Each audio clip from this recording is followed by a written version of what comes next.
Hi everyone and welcome to our class discussion on organization management, which we will focus on organization theories and application. So whenever we are in the organization, there are things that we need to avoid or we need to follow, okay? And normally pag nagpa-planning tayo, we try to implement a project, we are trying to apply some theories that are relevant to our organization. So yun yung pag-uusapan natin today. So background. There are two main classification of theories regarding organizational design. So, pag sinabi nating organizational design, it is somehow associated, with the organizational structure. For example, from the president, vice president, ganun. So, merong mga people and positions involved na fit, dun sa organization. So, we have the what we call traditional and the modern. So, later, we will focus more on that. So pag sinabi traditional, from the keyword tradition, it pertains to the usual or old-fashioned ways. Okay? While the modern refers to the contemporary or new design theories. So yun yung difference ng dalawa, no? Yung isa is old-fashioned, the second is contemporary or new design. So later, magkakaroon tayo ng mga example ng organizational design. So this is the traditional organizational design. So we have the what we call simple, no? This organizational design has few departments, no? Onti lang yung departments daw. Then merong wide spans of control.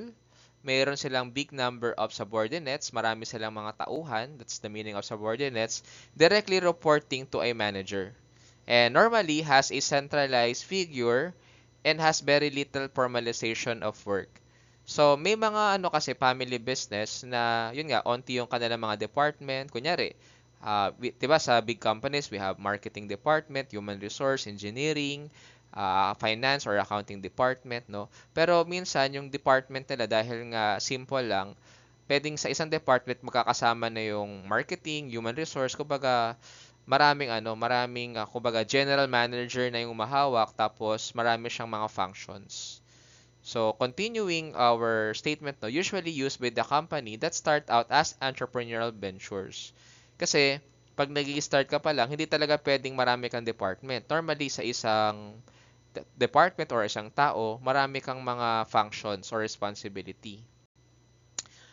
So, ano bang strength ng traditional organizational design? First is fast and flexible dahil nga mabilis na yun nga gawin kasi nga simple lang yung organizational design and inexpensive to maintain dahil nga almost maraming function doon. So hindi na kumbaga kailangan is per department yung budget ganun. So parang general budget na lang. And there is a clear accountability dahil nga simple organizational design. So nakikita natin yung accountability ay mas parang hindi na kailangang i-separate, kumbaga generalize na yung approach, na multifunction. On the other hand, not appropriate, as organization grows. Kasi nga, pag lumalaki na organization, hindi pwede na yung isang departamento ay marami pa rin ginagawa. So, kailangan talaga nating hatiin na yon. At reliance on one person is risky. Kasi, kunyari, nagkasakit yung tao or nag-pass away yung tao. So, sino na yung nakakaalam, on how to manage the department? So, yun yung weakness ng simple organizational design. The next one is the functional. So, from the keyword function, ayan, from the keyword function, this organizational design groups together with similar or related specialties. So, doon na papasok yung tinatawag nating functional departmentalization. Okay? For example, a marketing firm that market cars and related products like tires, car, batteries, and accessories, no? So, dito, nakikita natin na ito yung example, no? Ay, yung strength and weaknesses pala, no? Pero going back, no, for example, yun nga, yung nagmamarket ng cars, they have certain department na per product, no? They have people who are in charge with tires, no? There are people who are in charge with car batteries, and others are in charge of the car accessories, okay? Yung iba naman, per function, like kung kanina, kaya na sinabi ko, sineperate natin, iba yung department ng human resource, iba yung department ng finance, iba yung department ng marketing. So, yun, no? Yun yung parang nangyayari sa functional, no? Pwedeng based on the related products, no? Pwede ring related sa function. So what are the strength, no, of this one? First, it is cost saving, no? Mas nakaka-save diyan kahit na mas dinidivide natin, pero cost saving kasi nga dahil specialized sila, mas alam nila yung mga strategies on how to minimize the cost. And the next one is employees are grouped with other tasks who have similar tasks. Kasi nga kung nakagrupo sila based on their task, no? Naniniwala ako na makakagawa sila ng paraan to streamline their processes. Pag sinabing streamline, para mas mapadali yung proseso nila. Kasi nga, magkakapareho sila ng trabaho, so mas pare-pareho sila ng specialization, so nakakaisip sila ng improvement do sa mga proseso. On the other hand, the weakness is, can cause managers to lose sight of which is the best for the overall organization. Kasi nga dahil hati-hati na, no, meron ng HR manager, meron ng marketing manager, meron ng finance manager, meron ng engineering manager, and so on and so forth. Minsan, dahil nga nakafocus na lang sila yung mga managers sa isang department, ay hindi na nila naalulok yung overall na makakaganda sa buong kumpanya. Nakafocus na lang sila doon sa ikakaganda ng department. And also, functional specialists become insulated and have little understanding of what other units are doing.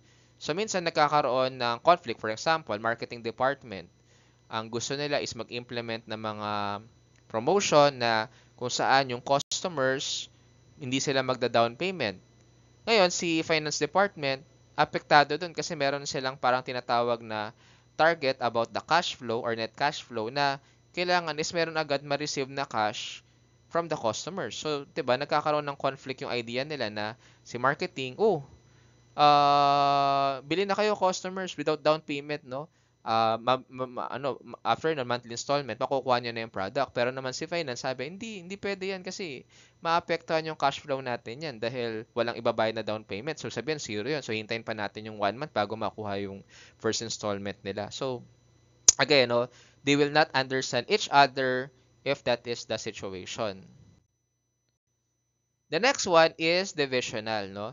This organizational design is to make up separate business division or units where the parent corporation acts as overseer to coordinate and control the different divisions and provide and legal support services, no? So, pag sa division kasi, it's more of business or business units, okay? Like for instance, no, let's say Unilever, okay? Ang Unilever kasi, meron siyang mga business units that focuses on food products, okay? Yung may mga business units naman that focuses on what you call that, home products, no? Meron namang mga businesses, no, business units na nagfo-focus sa personal hygiene or personal care products. So, kumbaga, naka-divide sila according to certain units or divisions. Okay? Pwede rin naman yung business division is nasa area, no? Depende kasi sa company class. So, again, yung business division is sineseparate natin, no? Per business units yung kumpanya or yung business. So, ano bang strength nito, no? It focus on results, no? Because division managers are responsible for what happened to their products and services. So, kumbaga, kung hawak mo is food products, talagang dapat makabenta ka talaga ng mga food products. Kasi kung general yan na marketing department at iba't ibang mga products yung binibenta nila, syempre, minsan, hindi nila natututukan yung ibang mga produkto. Okay? Parang na-overlook nila. Unlike kasi pag business units, mas natututukan nila yung mga product, no, or mga division na related dun sa kanilang organization. On the other hand, in terms of the weaknesses, duplication of activities and resources increases cost and reduces efficiency. Kumbaga, may sariling marketing si food, may sariling marketing si personal care, may sariling marketing si home care. So, kumbaga, tatlong marketing cost na iba't ibang business division. Unlike kasi pag sa isang, yun nga, yung kanina, yung functional, si marketing department na lahat, yung nagbabudget sa lahat ng products ng company. So, ayun. We also have the modern organizational design theory. So dito sa team design, in team no, the entire organization is made up of work groups or teams no. Its advantages include empowerment of team members and reduced barriers among functional areas. It also has disadvantage including a clear chain of command and great pressure on teams to perform. So actually pag sinabi kasing team design, nakikreate tayo ng team ng mga personnel with different different functions no or specialization. So baga sa isang team may accountant, merong marketer, merong human resource no, merong technical team no or IT specialist. Kumbaga naka-team yung mga iba't ibang different specialization. Okay? Pag sinabi namang matrix, no, it refers to an organization where specialists from different departments work on projects that are supervised by a project manager. So dito kasi sa matrix project design, ginagamit lang to pag may project, no? Parang ano lang din siya no yung kanina. Pero ito it's normally no for short term, no? Kung team design is parang magkakasama na no yung mga specialist, dito kasi parang temporary lang no. So yun nga ang problema diyan kasi merong dalawang silang sinusunod no, yung functional area manager nila. Kunyari kung accountant sila, yung accounting manager. Yung pag ikaw naman ay yun nga, pag ikaw ay nakasama dun sa matrix project, you're all going to also report to sa project manager. So nagdodoble yung authority. Tapos minsan nagko-conflict yung utos ni functional kay project manager. So, advantage specialists are involved in the project and disadvantage tasks and personality conflicts no may arise. Sabi dito, project design to an organizational design where employees continuously work on a project. So, another advantage is flexible designs and fast decision making. Kumbaga, dahil nga binubuo lang to pag may project, so flexible siya, pwedeng may umalis, pwedeng may pumalit. And disadvantage is complexity of assigning people to projects. Kumbaga, dahil nga they are reporting both sa functional manager at sa project manager, so minsan nagkakaroon ng kalituhan sa pag-a-assign no, ng mga tasks no doon sa mga tao at nagkakaroon ng conflict.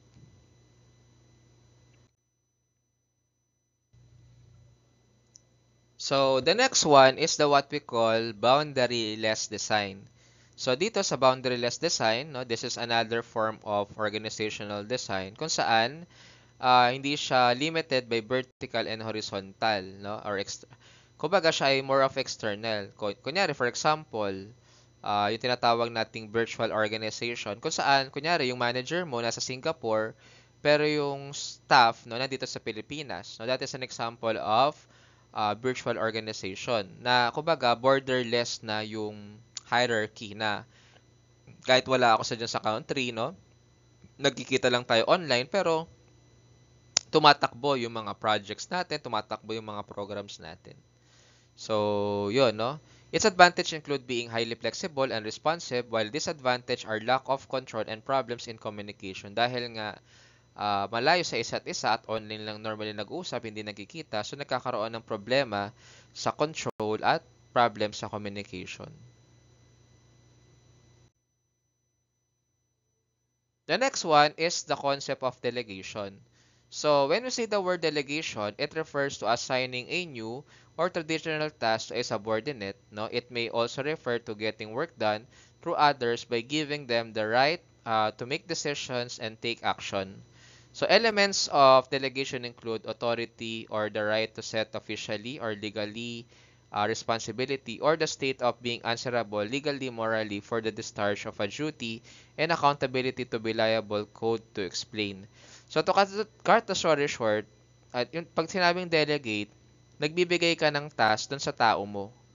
Tapos yung tao mo, no, parang nabibigyan din sila, no, ng right, no, to make decisions na related dun sa pinapagawa mo na hindi naman maapektuhan yung output, 'di ba?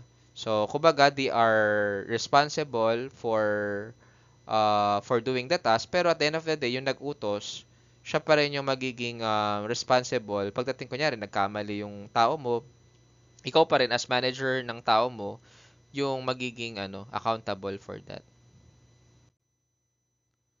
So what are the steps in delegation? First is you have to define the goal clearly.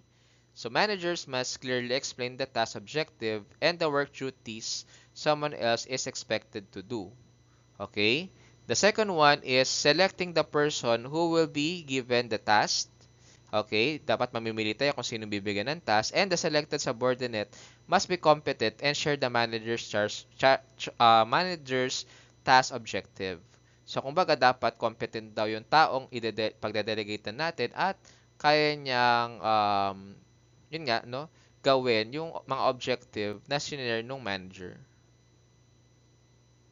Also, assigning of responsibility. So, managers must explain that the responsibility assigned to the selected subordinate is an expectation for him or her to perform the assigned task as well. So, dapat ma-explain ng manager na kailangan magawa ng tao mo, no, yung dinelegate mo na task. And asking the person assigned about his or her plan approaches to accomplish the task objective. Kumbaga, kailangan alamin natin kung ano yung plano ng tao na dinelegate natin yung task para at least, no, makikita natin kung paano niya gagawin yung binigay mong task, no? Sabi dito, it expected that the person chosen to do the task already has a tentative plan of action that may be presented to the manager to assure him or her that the person assigned could achieve the task objective. The next one is granting the assigned person the authority to act, no? Siyempre, dapat pag ikaw ay nag-delegate, bibigyan mo siya ng otoridad para gumalaw, no? If the manager is satisfied with the tentative plan of action presented, granting of authority to act immediately follows. Authority is the right to act in ways needed to carry out the assigned task. Next is giving the assigned person enough time and resources to do the task. Siyempre, pag magde-delegate tayo, dapat bigyan natin sila ng tamang oras at mga resources para gawin yung task na yon, no? While at the same time emphasizing his or her accountability. So, pag sinabi accountability, it is the assigned person willingness to complete the job as agreed upon. Na dapat, kung dapat matapos yan within 1 week, dapat matapos yan within 1 week. Checking the task accomplishment progress. So dapat, no, marunong tayong mag-follow up, no? We have to discuss the task accomplishment progress at a regular interval levels, no? Kumbaga, dapat regularly nag-update yung inutusan mo or dinelegatean mo na tao regarding sa progress nung pinapagawa mo. The next one is making sure that the task objective has been achieved. So the above steps are the delegation were given by Wirich and Franz.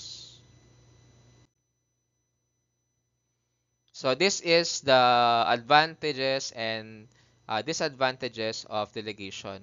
It prevents, number one, work overload among organization managers. Pag sinabing work overload, yung dami ng trabaho na papasa natin. Another one, it provides opportunities for employee or subordinates assigned to do the task to fully utilize their talents. Kumbaga na ma-maximize natin yung talent nung taong dinelegatan natin. And also, it leads to empowerment of employees or subordinates assigned to do the task, as it allows them the freedom to contribute ideas and to perform their job in the best possible way. Okay? Kumbaga, yung empleyadong inassign mo, nag-i-improve yung kanyang creativity, no? Kasi nga binibigyan mo siya ng freedom to perform the task. And lastly, about the advantages, it increases job satisfaction among the assigned employees or subordinates that may lead to better job performance. Kasi when your people or subordinate knows that you trust him, then magkakaroon siya ng motivation to better perform on his job. On the disadvantage, it may cause laziness among organization managers kasi nga baka mamaya lahat i-delegate na lang. Pangalawa, it may encourage too much dependence on others. Baka mamaya yung managers utos ng utos pero hindi niya naman kayang gawin pag mag-isa na lang siya. It may cause lack of control over priority management problems kung saan imbes na gawin directly na manager na ma-solve yung problema ay inuutos pa niya sa iba. And also, it may cause low self-confidence among managers kasi nga dahil nga dinedelegate mo lang yung task, so you are not yet technically and competently okay, of handling the project dahil nga puro utos ka lang. So, possible, yun nga, magkaroon ka ng low self-confidence. So, that would be all and thank you so much for watching.